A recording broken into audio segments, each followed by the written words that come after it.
Здравствуйте! Сегодня мы говорим об избирательном залоге, об учете поступления и расходования денежных средств с нашим экспертом по политическому финансированию Башировой Раидой Дамировной. Раида Дамировна, здравствуйте! Здравствуйте, Гуля. Раида Дамировна, в избирательном законодательстве существует требование внесения избирательного залога для участия кандидата или политической партии в предвыборной гонке. Скажите, пожалуйста, для чего этот избирательный залог существует? Внесение избирательного залога необходимо для подтверждения серьезных намерений кандидата либо политической партии участвовать в выборах. Законодательно определено, что необходимым условием для регистрации кандидата либо списка кандидатов, которые идут на выборы, необходимо перечислить на депозитный счет Центральной избирательной комиссии избирательный залог. Так, например, при выборах депутатов Чугурку-Кенеша сумма избирательного залога для политических партий, выдвигающих списки кандидатов по единому избирательному округу, составляет 1 миллион сомов, для кандидатов по одномандатным избирательным округам – 100 тысяч сомов. Для регистрации кандидатов на должность президента сумма избирательного залога составляет 1 миллион сомов. Для регистрации кандидатов в Бишкекский и Ошский городской Кенеш сумма избирательного залога составляет 50 тысяч сомов. Для остальных городов 20 тысяч сомов.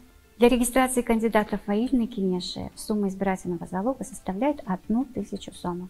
Большое спасибо, Раида Дамировна. А установлены ли сроки внесения избирательного залога? Для каждого вида выборов существуют установленные сроки для внесения избирательного залога. Так, при проведении выборов президента Кыргызской республики уполномоченный представитель по финансовым вопросам должен внести избирательный залог не позднее, чем за 50 календарных дней до даты голосования.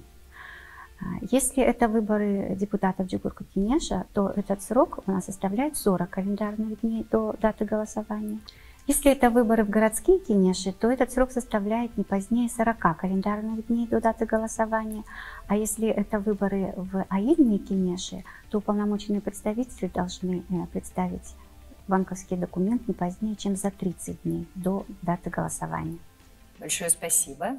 Мы выяснили моменты, которые относятся к понятию избирательного залога. Но вот само определение «залог» предполагает, что он будет возвращен кандидату или политической партии. Есть какие-то условия для этого?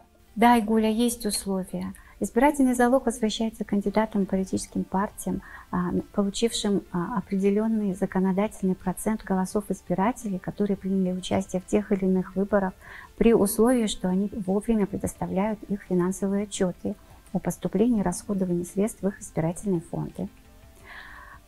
Второе условие – это когда избирательная комиссия отменяет регистрацию кандидата либо список кандидатов политических партий для участия в выборах.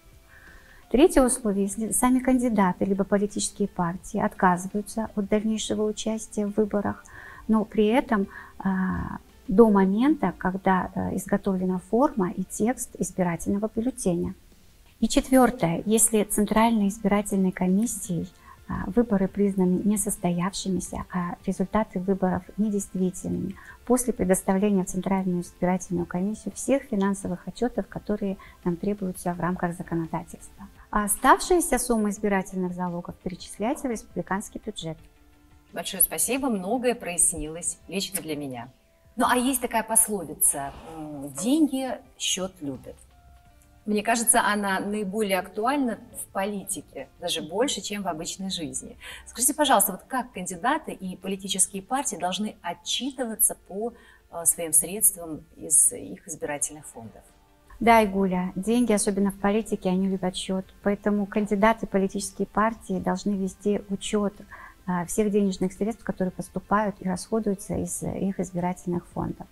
Кроме того, они должны расшифровывать сведения об источниках поступления средств в избирательные фонды, а также куда эти деньги были потрачены в их избирательный период. В свою очередь, банковские учреждения предоставляют в ЦИК свои сведения, информацию о поступлении и расходовании денежных средств по специальным счетам избирательных фондов этих кандидатов и политических партий.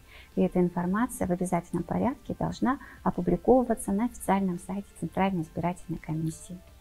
Формы для учета и формы финансовых отчетов разрабатываются и утверждаются Центральной избирательной комиссией.